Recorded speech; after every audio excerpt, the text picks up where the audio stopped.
Bonjour et bienvenue dans cette nouvelle vidéo de Terre de Sport Équestre dans laquelle je vais vous montrer comment j'ai fabriqué un enraînement pour travailler à la longe qui peut être utilisé en reine fixe ou en reine allemande et notamment comment je l'ai fabriqué pour 3 francs 6 sous.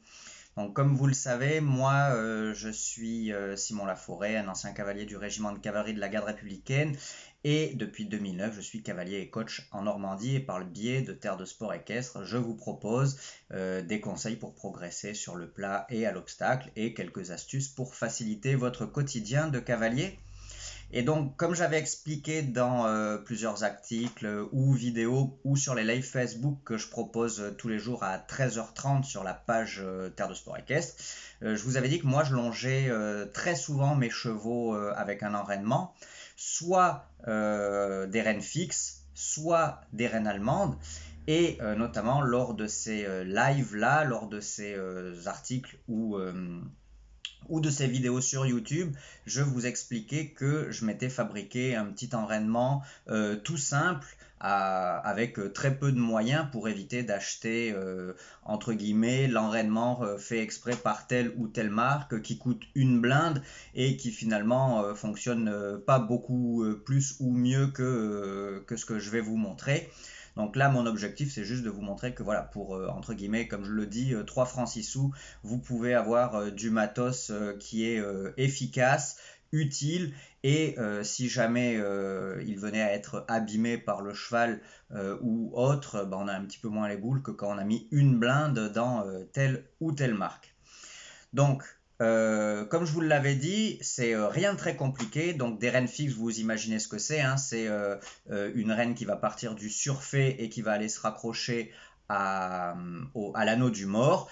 Et les rennes allemandes, lorsqu'on les utilise en longe, ben, vous les accrochez en haut du surfait, ça passe dans l'anneau du mort et vous revenez soit sur le côté, soit entre les jambes du cheval. Donc, pour ça, moi, j'ai été tout simplement chez Decathlon et j'ai acheté, regardez, de la corde. Vous voyez, c'est juste de la corde dans le rayon escalade, tout simplement.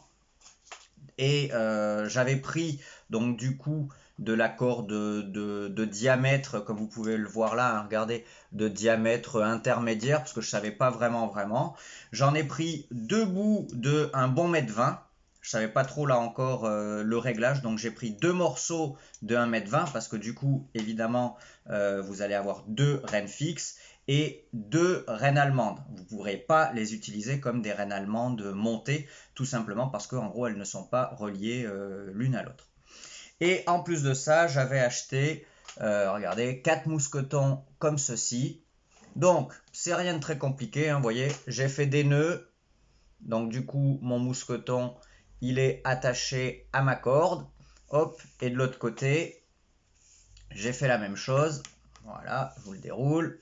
Donc de l'autre côté, la même chose. Le mousqueton, il est attaché à la corde. Et donc ça, c'est une reine fixe. Donc vous venez le clipser sur l'anneau du surfait.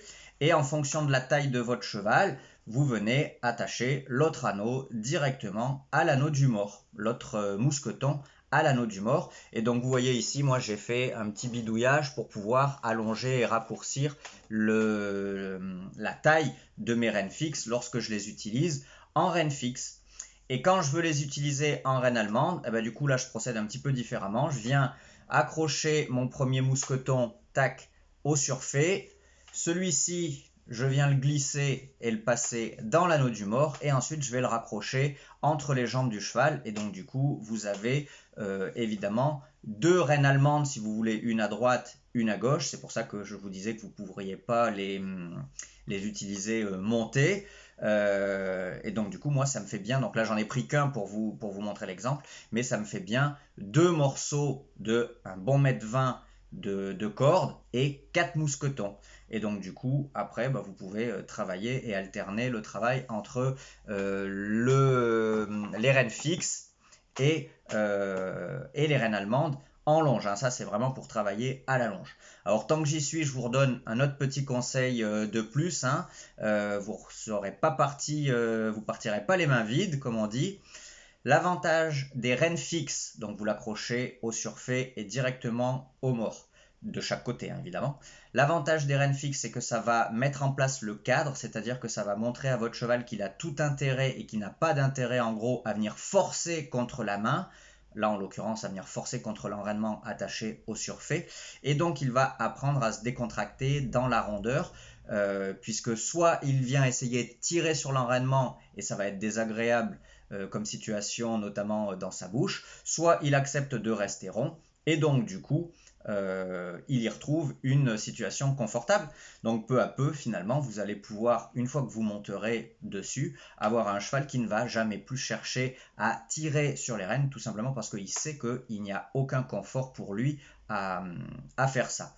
Évidemment, le réglage de mon enraînement, mais comme de tout enraînement, le but est de limiter le fait que le cheval ouvre son angle tête en colure. Le but, c'est pas de serrer tellement l'enraînement que le cheval est coincé comme ça et qu'il ne peut plus en sortir. Hein. C'est pas du tout une prison, c'est plus un guide, un enraînement. Hein.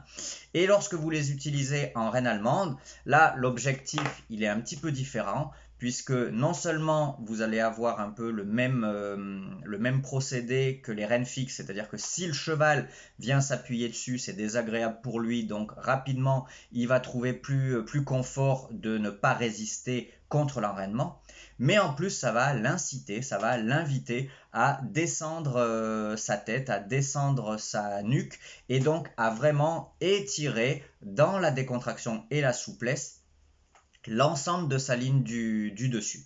Si en plus vous arrivez à combiner ça avec un cheval dynamique et à le faire avancer et engager ses postérieurs, là vous avez un top travail à la longe. Voilà, bah écoutez, j'espère que cette vidéo vous a plu, en tout cas que ça va vous permettre vous aussi de vous fabriquer pour 3 francs 6 sous un enraînement utile et pratique pour travailler à la longe. En attendant, si ça vous a plu, n'hésitez pas à me mettre un petit commentaire. Ça m'aide à me faire connaître, à vous abonner à ma chaîne YouTube. Et on se retrouve très vite sur la chaîne YouTube, sur la page Facebook ou sur terredesportéquestre.com. Salut!